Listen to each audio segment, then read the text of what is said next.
हुए हैं और संपूर्ण एमजीआर ट्रैक लाइन में हड़ताल देखने को मिल रहा है। हम लोगों ने ये प्रोग्राम आप जैसे क्रांतिकारी साथियों से मिलकर के बनाया, क्योंकि संघर्ष तो पिछले 3 साल से 4 साल से चल रहा है। अनेकों बार समझौता हुआ, कुछ इम्प्लीमेंट होता है, कुछ कहीं न कहीं अधिकारियों की लापरवाही से उसे ठंडे बस्ते में रख दिया जाता है। पिछले दिनों भी 12 अप्रैल को हम लोगों का एक वार्ता हुआ था। जो ज्वलंत समस्याएं थी उन बिंदु पर सहमति बना और यहीं पर आप लोगों के समक्ष में भी वह इकरारनामा तैयार हुआ था। उसके बाद 2 राउंड की बात एनटीपीसी अशोक भवन में हुआ। वहाँ भी उन्होंने समय की मांग किया और समय के अंतराल में उन्होंने कहा था कि हम समस्या का समाधान कर देंगे। इस बीच दुर्भाग्य कहिए या जो कहिए, जो एमजीआर के एचआर के भी लोग थे, एमजीआर के भी बड़े पदाधिकारी थे और उन्होंने कहा हम लोगों से कि अभी हम 2-3 दिन पहले एमजीआर में ज्वाइन किए हैं, हमें शिफ्ट करना है, घर जाना है।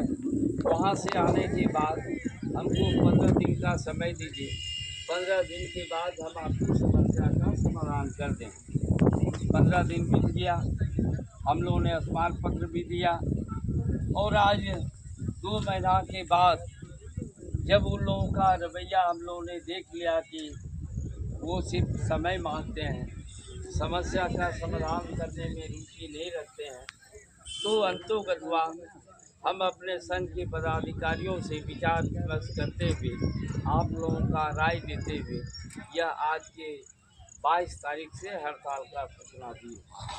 20 तारीख तक उनको हमने मौका दिया था कि 20 जुलाई तक अगर हमारी समस्याओं का समाधान करते हैं तो हमें आवश्यकता नहीं पड़ेगी बंदी करने का, क्योंकि यह बंदी सिर्फ मैनेजमेंट का नहीं, इस बंदी से हमें भी नुकसान है, क्योंकि एनटीपीसी कोई प्राइवेट कंपनी नहीं है।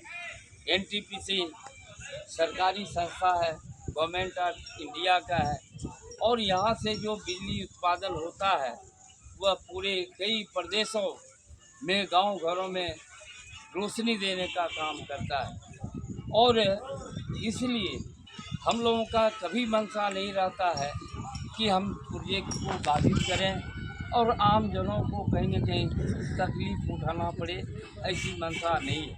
लेकिन जहाँ पर अधिकारी मस्त रहेंगे और हमारे कर्मचारी अगर त्रस्त रहेंगे तो वहाँ पर कुछ न कुछ सोचने के लिए विवश होना पड़ता है।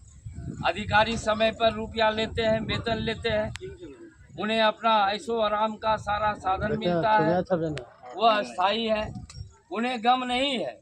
वो अपने परिवार का भरण पोषण, पढ़ाई लिखाई पूरा आनंद से मनाने का काम करते हैं। लेकिन हमारे कर्मचारी हर महीना वेतन का कहीं न कहीं आस लगाए रहते हैं।